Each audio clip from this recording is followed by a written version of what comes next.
આણંદ જિલ્લાનું Anklav police station અને Anklav police સ્ટેશનનું અંબાવ ગામ.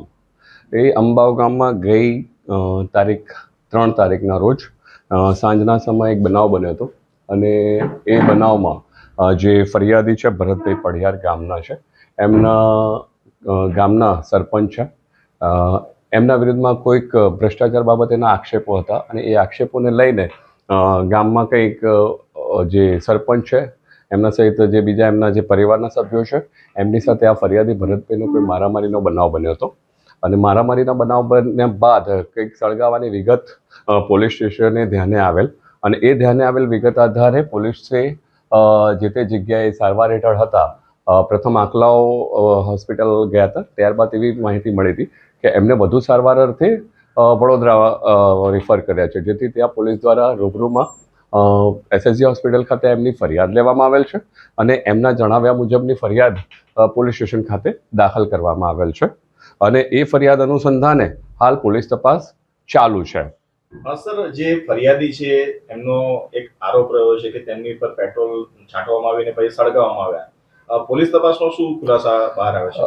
જુઓ, જે બાબત છે કે એમની પર પેટ્રોલ કે જે જ્વલનશીલ પદાર્થ છાંટીને એમને સળગાવવાનો એ પાસા ઉપર પોલીસ તપાસ કરી રહી છે અને એ સિવાય તપાસ દરમિયાન એવા પણ ક્યાંક ને ક્યાંક બાબતો ધ્યાને આવેલી છે કે એમને જાતે જે જ્વલનશીલ પદાર્થ છાંટીને એમનો પોતાની જાતને સળગાવવાનો પ્રયત્ન કરેલ હોય એવી પણ વિગતો ધ્યાને આવેલ છે. પરિવારનો આક્ષેપ રહ્યો છે કે સરપંચને તેમના પરિવાર દ્વારા સળગાવી દેવામાં આવે છે.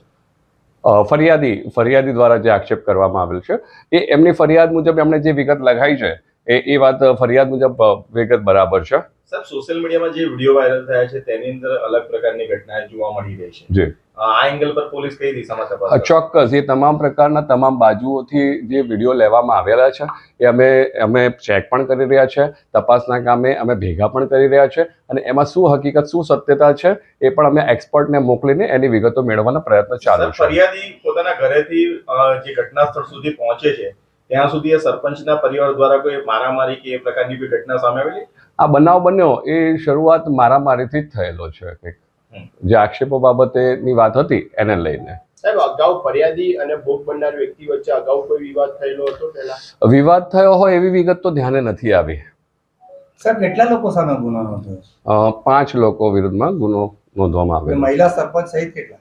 મહિલા સરપંચ સહિત ટોટલ 5. હવે કે ગઈકાલે જે ફરિયાદીનું નિવેદન સામે આવ્યું છે હોસ્પિટલમાંથી, હજુ પર તે પોતાની વાત પર અડગ છે કે તેમની ઉપર ગેલનથી પેટ્રોલ છાંટવામાં આવ્યું છે અને સળગાવી દેવામાં આવે છે. સોશિયલ મીડિયાના વિડીયો કંઈક અલગ કહી રહ્યા છે, તો પોલીસની કામગીરીમાં કેટલી દખલ થઈ રહી છે આટલી બાબતોમાં? ના, દખલ કોઈ નથી થઈ રહી. જે પણ તપાસના અંતે સ્પષ્ટતા થશે, જે પણ તમામ પાસાઓ ફરિયાદને અનુરૂપ જે લખાવ્યા છે એ મુદ્દાઓ પર પોલીસ દ્વારા તપાસ થઈ રહી છે. તપાસ દરમિયાન જે આપ કહી રહ્યા છો કે જે વિડીયો સામે આવ્યા છે એ વિડીયોની પણ વિગતો ધ્યાને લઈ રહ્યા છે અને હાલમાં જે વધુ પડતી જે બાબતો આવી રહી છે કે ધ્યાન ઉપર એ એવી ધ્યાને આવી રહી છે કે ફરિયાદીએ પોતે આવો કોઈ પ્રયત્ન કરેલ હોઈ શકે